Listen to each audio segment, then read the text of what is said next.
as usual. By the way, I'm Michael North, your regular host on the show. Now, for a business concern, whether a maker of products or service provider, the endpoint is sales, sales, and more sales. On this episode of the show, we're going to talk about how to improve your marketing strategy through sales funnel.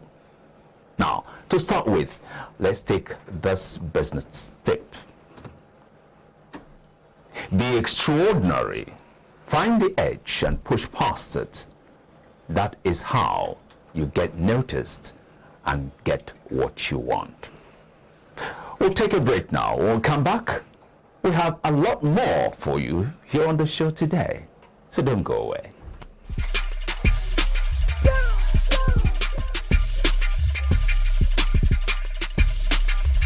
Fresh from the farm, it good for body. No chemical at all. This na real banga. No more wahala or pandy washy.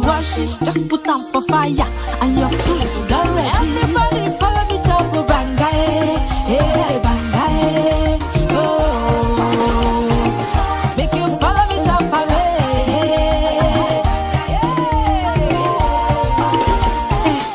Banga cook don easy. Banga na palm fruit wey dem comot, put am inside can. You fit use banga cook any kind soup wey you like, and other food dem like rice, beans, and even yam. Na Pali Agro Product Limited dem dey manufacture am. For distribution, make you call 070-666-38213.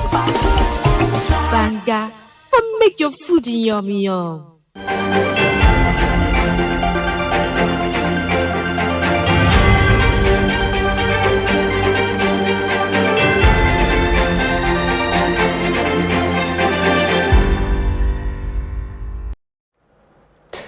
Watching Business 24. You're on iBrandTV, and I have here with me in the studios a marketing strategist, yes, a lead generation and funnel marketing expert in the person of Deborah Omeni. She's here to take us through our focus on the show today, which is sales funnel from awareness to delivery. Hello, Deborah. You're welcome to the show today. Hello, thank you. So nice to have you here. Thank you. Now, let's start off by you defining what sales funnel is and how relevant it is in today's business world. Okay, so basically, whenever I'm asked what is a sales funnel, I love to start with this illustration. You know, we all know about the normal funnel that we use in getting water. Okay. So let's say I need to transfer water from a bigger bowl, a wide-mouthed bowl, into a smaller container. Maybe I have just a water bottle, and I'm going to pour that water from the big bowl into that bottle, and I just go direct. I'm going to splash water all over the floor. Definitely. And even though I am still going to get some water to enter into the container, I know very well that I have wasted a lot more of that water. Much of it. Now that is what we apply into marketing. Okay, most times when you're trying to go out there with a marketing strategy that just doesn't use a funnel to get people from total strangers, right, to people who get to know about your brand, and then they get to turn to leads before you try to get them to become customers. You are doing exactly the same thing you do when you're just going out there and trying to pour water directly. And this is what traditional marketing does. Traditional marketing just tries to shoot people and say, hello, I know you're a stranger, but can you become a customer? Like seeing a girl for the first time and saying, I love you, I want to marry you, immediately. She'll take to her heels. Exactly. Now, there are some girls who would marry you. Yeah, let's just say we meet some desperate girls, and you say, oh, I just met you now and I feel the Lord said I should marry, and it's okay, I'll think about it and I'll marry. Let's just say. Okay. But the percentage is very little. And as a business owner, when you're going out there and you're attacking a cold audience, people who have never heard your name before, people who don't know about you, and you're just attacking them and getting them to become customers immediately, you're always going to end up getting just a small percentage of those people to actually become customers. So that is why we use what we call a sales funnel strategy, where we use a funnel type of marketing to get people through a process right? Where we get them from being total strangers to being people who have now heard about us, and then converting them, trying to get them to become leads, where we don't want anything from them. We just want you to be leads, okay? We now know you're interested in what we have to offer, and we make you a lead. We give you a sort of value. After which, we now focus on getting you to become a customer. So a funnel is basically where we're trying to make sure that we don't splash out a lot of people. We try to get people in, from strangers to people who got to know about us, to people who now like us, people who became leads before we try to get them to become customers. I want you to throw more light on that singular word, lead. Okay. So a lead is someone who has shown a sort of interest in what you do. Okay. Okay. Let's say maybe you sell suits, right? And I am not married. I am not a male. I have no needs for a male suit. Then I cannot be a lead in your business. A lead is someone who has indicated some sort of interest in what you do, but they haven't patronized you yet. But that lead is better than someone. It's better than someone who is just a total stranger, whom you don't know whether he needs what you're offering or not. So if I say I have 3 leads for you, it means that those leads already know what you do, and they somehow indicated interest. Either they followed you, or they gave you their email address, or they told you, okay, I'm interested in what you do. Maybe you're a real estate agent and you're focusing right now on getting leads. When you have 100 leads, you know, I have 100 people who actually want to get properties. Unlike having 100 total people in a room, strangers whom you don't even know whether they already have all the properties they will ever have. Right? So that's the difference. A lead is someone who is interested. So we should always focus on getting leads instead of getting customers directly. Because once I can get leads, I am sure that even those leads will end up asking me for what I have to offer. Wow. So when I'm in a room of real estate, people who actually want to buy properties, those are leads because they are qualified. They want to buy properties. So I may not necessarily have to say, I have properties for sale. All I have to do is make them notice that in case they need properties, they can get it from me. And you see that those people will actually be the ones calling to say, I need a property and I think you can help me. What can you do? Okay. So that's the difference. And they can also introduce whatever service or product you have to sell to somebody else who is interested. Exactly. A lead is more likely to be connected to another lead. Wow. Yeah, sure. So that's how good. Now, how do you manage, and having known what sales funnel is by way of definition, how do you manage and maximize sales funnel? Well, you manage and maximize the sales funnel by making sure that every part of that funnel is active. By that, I mean your traffic has to be active. Because you can't develop a sales funnel and then stop driving traffic to it. When I'm talking about traffic, I mean getting more eyes to that business. So if I sort of develop a sales funnel right now where I develop a marketing strategy and the traffic has to come from Facebook ads or billboards. Let's not even talk about ads right now. Let's talk about billboards. Okay. And the traffic source is a billboard on the street. As far as that billboard is there, we're getting traffic to the business, because in a day, if maybe 10,000 people are going to pass that road, maybe 1,000 will actually pick up an information from the billboard. So that means the person has entered into the funnel. So that depends on the things you put into the funnel. Now, if you go and pull down that billboard, there's nothing else bringing people into that business. Sure. So you have actually stopped your sales funnel. You've actually, maybe you've hurt a leg in the sales funnel. So that's it. To make sure that your sales funnel is well managed, you have to make sure that every component of the sales funnel, the traffic, the lead attraction. Yeah, because I was going to ask you, what are these components you're talking about? So after traffic, we talk about the lead attraction mechanics. Okay, lead attraction. I'm saying something like, let's just continue with the real estate. Okay. Okay, so maybe the traffic source is a Facebook ads. And my lead attraction techniques is to not tell people that, okay, this is the plot of land we have, or these are the properties we have. Instead, I'm telling them that, okay, if you want to know the best time or the best places to get a property in Lagos, give us a call. That's an attraction way. And the only person who would actually indicate interest in such thing would be someone who is interested in getting a plot of land. And I gave a low barrier entry method, which is what a sales funnel does. We use a low barrier entry method. So it's easier for me to make a decision to put a call across to you, to know if you have property, so where is the best place. So you want to tell me where the best place is. You say, oh, yes, and that's it. So the first one is the traffic. The next one is the attraction technique. What attraction methods are you going to use to get these people?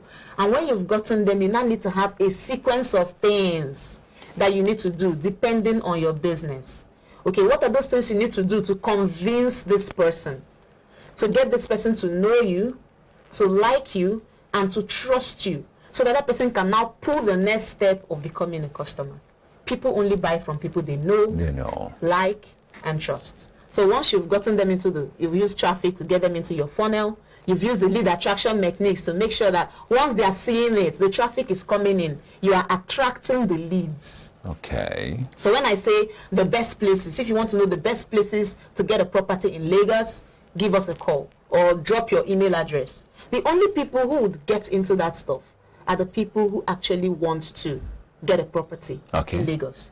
So I have made sure right now that the traffic I got, I extracted leads from that traffic. So anybody who is not interested in getting a property in Lagos can go. And you don't need such persons. Exactly, and I don't need such person. Yeah, in the traditional marketing approach, individuals, that's the marketers, go from one office to another, meeting people physically, interfacing with those they intend to market whatever products they have to.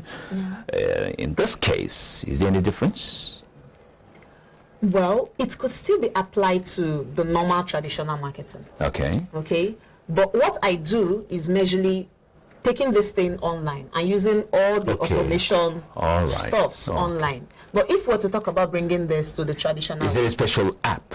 There are many sources, many apps or web services that you can actually use.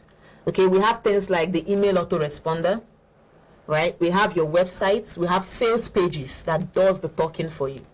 Wow. So instead of you to get clients who would call and then you have to start telling them, they ask you, okay, where is this? You say, oh, this is this. How do you deliver this service? Oh, this is how I deliver. How do you do this? And at the end of the day, you may end up making 10, 50 calls in a day and closing just 2 to 3 sales. But when it comes to taking these things online, you have a way whereby people can just go to one sales letter online and get all the information they need. The information qualifies them. The information tells them what you can do for them.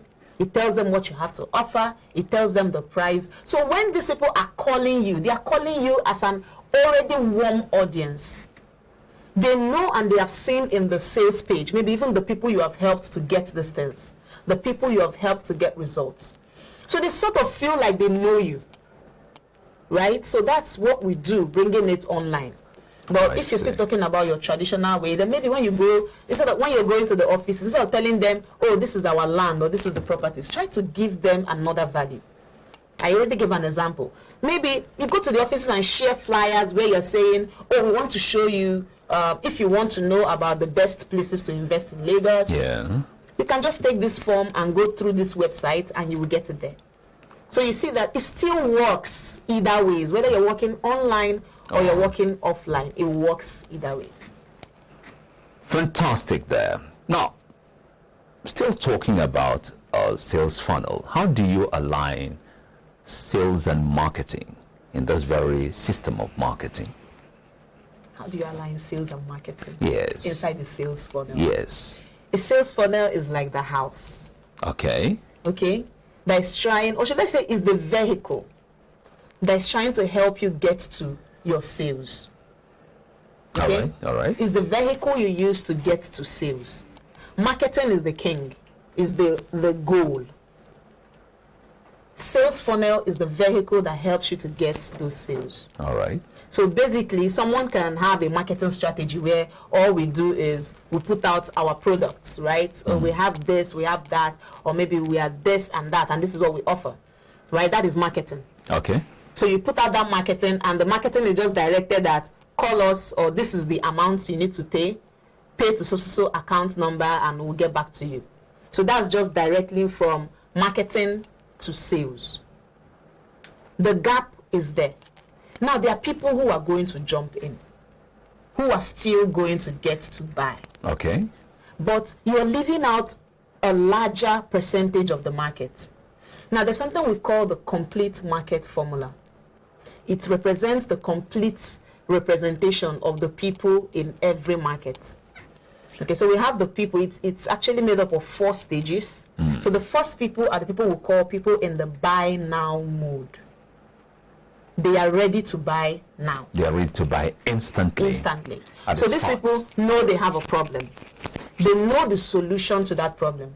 And they are actively looking for the solution or for someone to link them up with that solution.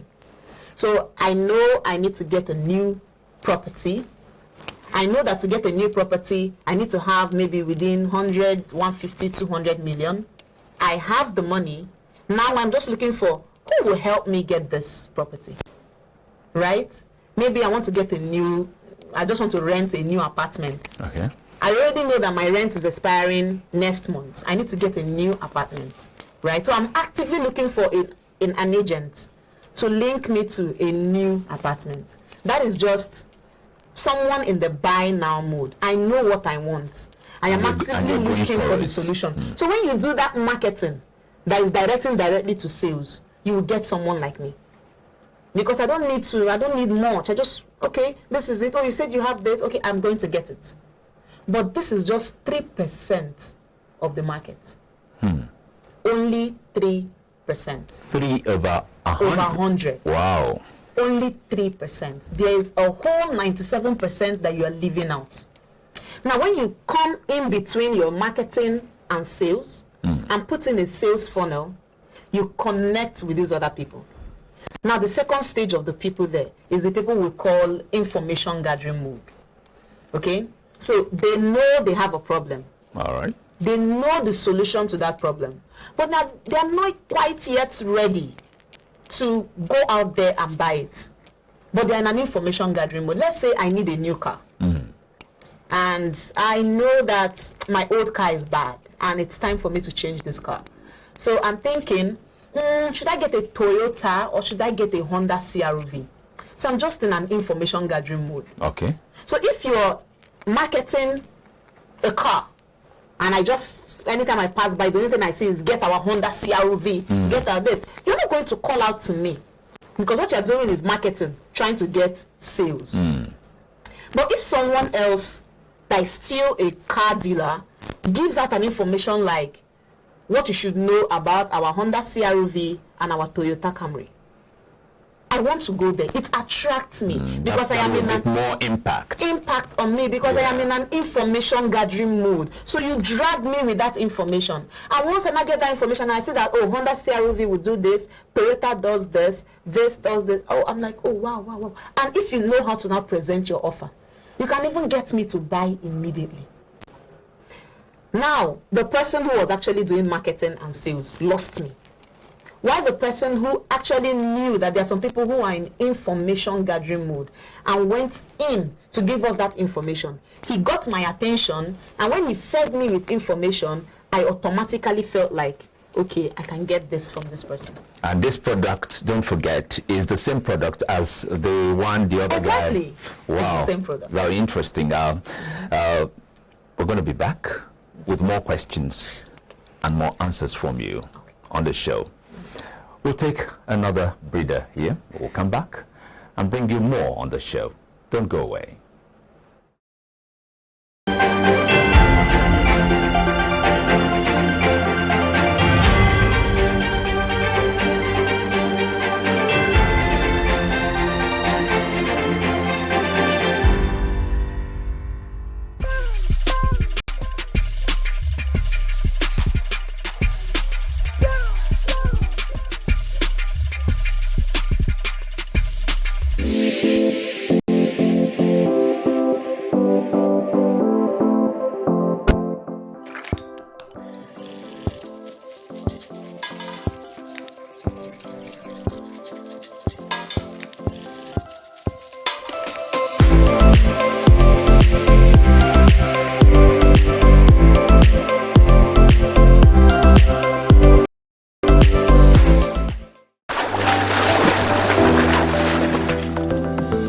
Powerful looks command respect, they say.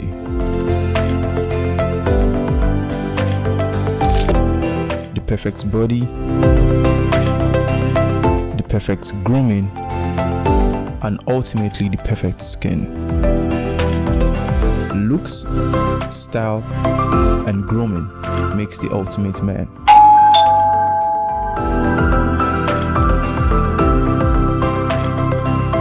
I've found a ridiculously easy way to make my skin always feel epic.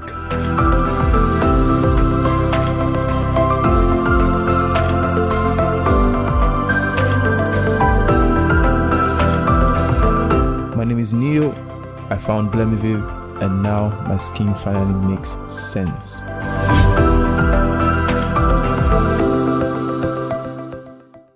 Swift Dry Cleaners Limited, professional dry cleaners, best in dry cleaning and laundry services, and meets the needs of our consumers. Yeah, Swift Dry Cleaners Limited. Swift Dry Cleaners Limited. Swift Dry Cleaners Limited. Yeah. Swift Dry Cleaners Limited. Yeah, for clean wash and quick delivery. Yeah, Swift Dry Cleaners Limited. Swift Dry Cleaners Limited. Swift Dry Cleaners Limited. For clean wash and quick delivery. Swift Dry Cleaners. Clean wash, quick delivery.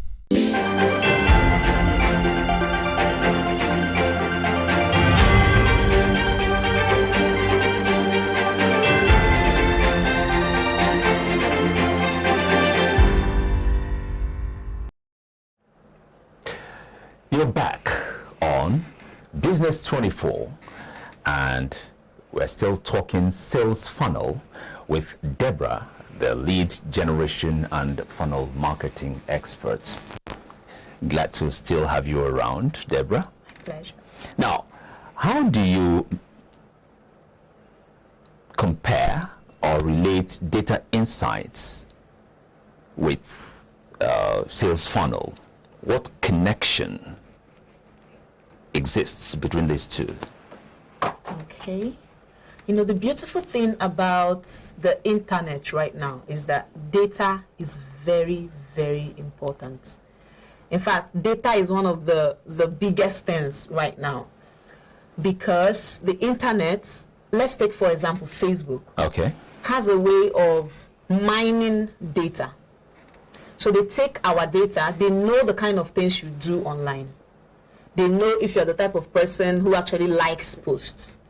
They know if you're the kind of person who likes to buy shoes. They know you like to buy online courses. I'm sure you must have experienced, maybe you went to e-commerce stores and you checked for a shoe on an e-commerce site, maybe Jumia, Konga, any of those. And after doing that, you come to your Facebook feed or your Instagram feed, and you start to see ads from different brands that are selling shoes, and you're wondering, Those products and different brands. Okay, not even the store you went to, not the Jumia or Konga that you went to. You start to see different people, maybe Bankechi shoes, Big and D's shoes, and this and that, because of data insights. So when you are on other websites actually browsing these things, your data is being read. And the data finds out that you're interested in shoes, or you're interested in blenders, right? And when you come online, we are targeting those interests that you have. Wow. Now, when I have a sales funnel and I have been able to get leads or get traffic, drive traffic to that funnel, and I have a website where people are going to, I can go and put what we call a pixel on that website. A pixel is something like a chip that helps you track people.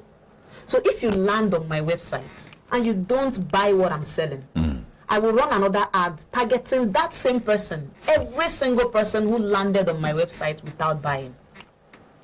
You don't let them go. I don't let them go.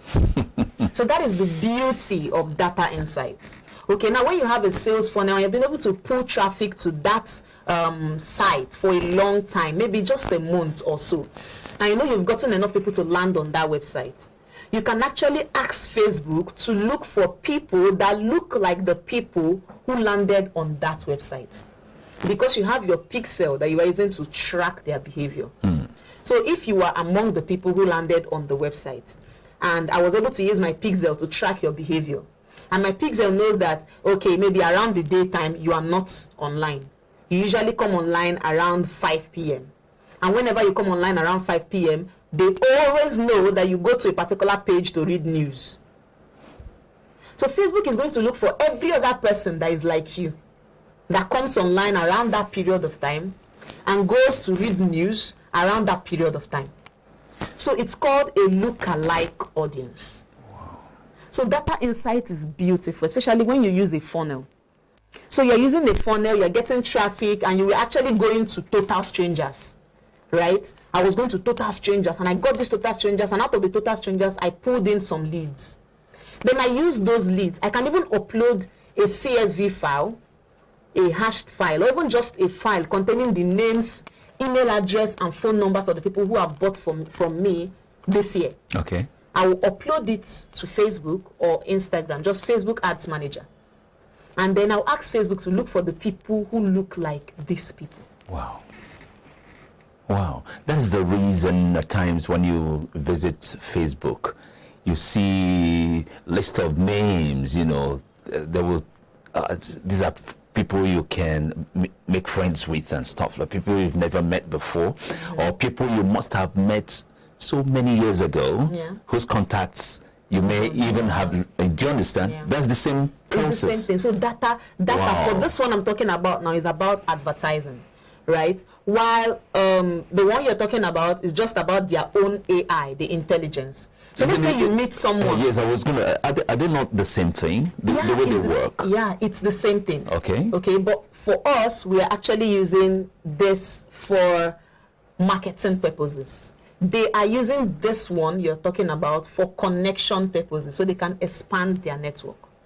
So let's say I meet you today. For example, if I take your number today, okay, and save it on my phone. Are you going to take my number? I will. It's all right. Go ahead. If I take your number today and save it on my phone, you will not be surprised. I immediately open Facebook. They will tell you people you may know, and you will see my name. Wow. It happens. I'm sure if we should ask right now, you see that it has happened to a number of us. Just because you met me today, you took my phone number today, you saved it on your phone. Facebook's AI goes through, it knows your contact. AI, could you break it down? Artificial intelligence. Okay. It knows that, okay, you connected with these people, this person, physically today. You would like to connect with them online. They want to pull in enough users into their platform. So that's why I was saying, for us, we are trying to use the data to get people to buy. For them, they are trying to use the data to connect you to another person so that their network keeps increasing.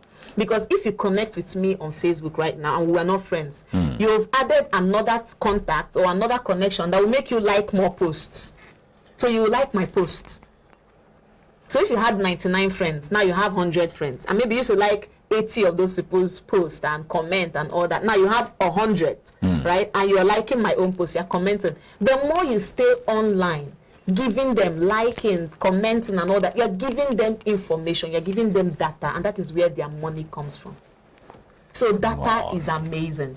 I have already talked about how we can use data as advertisers, as marketers, to actually get people. So if you're not doing this, as in, I don't get it. You really need to.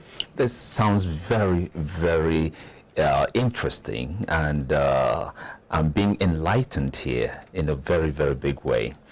Now, for an organization, say a media organization that is interested in enlarging its audience base in the social media, is there any way the sales funnel, you know, the way it goes about attracting people, keeping them, and attracting even more, can help to achieve this very objective? Okay, for a media company, you are in the entertainment industry. For instance. So if you are in the entertainment industry, you want to ask, who are my target audience? That's always the first thing. Okay. Everybody cannot be your target audience. So once you know who your target audience is, you can ask yourself, what do they like? When I talked about cars, I talked about the fact that for me to attract this person, I can say this is the difference between a Toyota's this and a this. When I talked about land, I was like, okay, if you want to buy a land in Lagos. So if you are into media industry, you want to find out what can these people possibly be interested in that we can offer. And once you've been able to find that out, you use it to pull them in. It could be maybe a series. For example, this particular business show that we just did, there are many people, you can actually use it to expand your brand. Because there are many people who want to know about what you just discussed. And if you can find a way to have a regular show about how this whole marketing thing does, you can actually use it to expand your reach. So that is still a part of this all. It's about finding a series, finding what these people are interested in, and giving them that thing that they are interested in, as if you're giving them value, and you're not really asking for anything much in return. So maybe what you're asking for in return is subscribe. No, we've had quite an amazing time here, Deborah, discussing sales funnel. By the way, for the information of those of you out there who don't know who Deborah is, she is lead generation and funnel marketing expert. And of course, you saw everything she dished out today. I learned so much. I wouldn't believe you did the same. Thank you so very much for being here. Thank you, sir. I hope to, in fact, we're going to call you again to enlighten us more. If we had the time in the world, we would have gone on and on and on without stopping. Thank you so much, okay? My pleasure. It's been my pleasure playing host on the show today. We'll come back next time with another package that will interest you. Until then, this is Michael Nath. Goodbye.